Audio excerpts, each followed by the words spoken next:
I'm Iain Smith, farm manager for Alfred Hymas Limited, just south of Ripon in North Yorkshire. We're farming 1,100 acres, of which there's 800 acres of arable, just short of 300 acres of grass.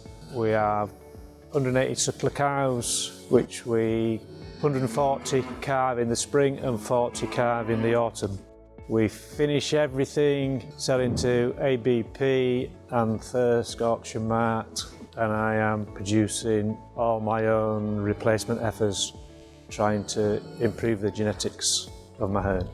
I joined PRISM 2030 programme to measure my carbon footprint, which I then hoped would help me improve my efficiency and drive me forward in implementing changes. We have introduced paddock grazing for the cows. We are making better silage to reduce our purchase of concentrates, buffer treating our homegrown barley to improve the protein content of the barley, which in turn hopefully will reduce our purchased concentrates. We've been looking at ABVs of our purchased bulls for our stock, trying to improve our genetics both for finishing and also for producing replacement heifers. So I took out a PRISM grant, which we bought 3 solar electric fencing units and some electric fencing kit to help us start with our paddock grazing system. Paddock grazing system's gone very well. We introduced it 2 years ago and slowly refining it.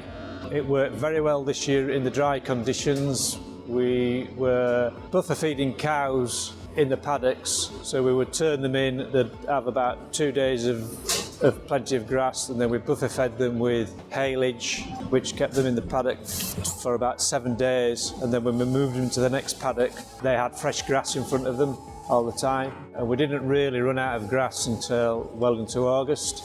We PD'd our spring cows at the end of September, and out of 127 we had only 4 not in calf, and I'm sure the paddock grazing system and the availability of grass to them helped in my PD results. We have AgriWeb software, and so we are weighing finishing stock on a regular basis to monitor their growth rates and to tweak our rations, and also to help when we're drawing cattle so we don't get cattle overweight. We're hoping to improve our paddock grazing system even more this year. I've bought a plate meter which I'm hoping to use to predict our grass growth and help us utilise the grass more efficiently, and I'm still trying to improve the genetics of my breeding herd. We've done the muck sifting. Once the cows come in and the cattle come in, we get them going on the ration, and then we do the muck sifting, which shows us how the cattle are utilising the ration that they've got and whether we need to tweak it in the efficiency of how they're utilising the ration.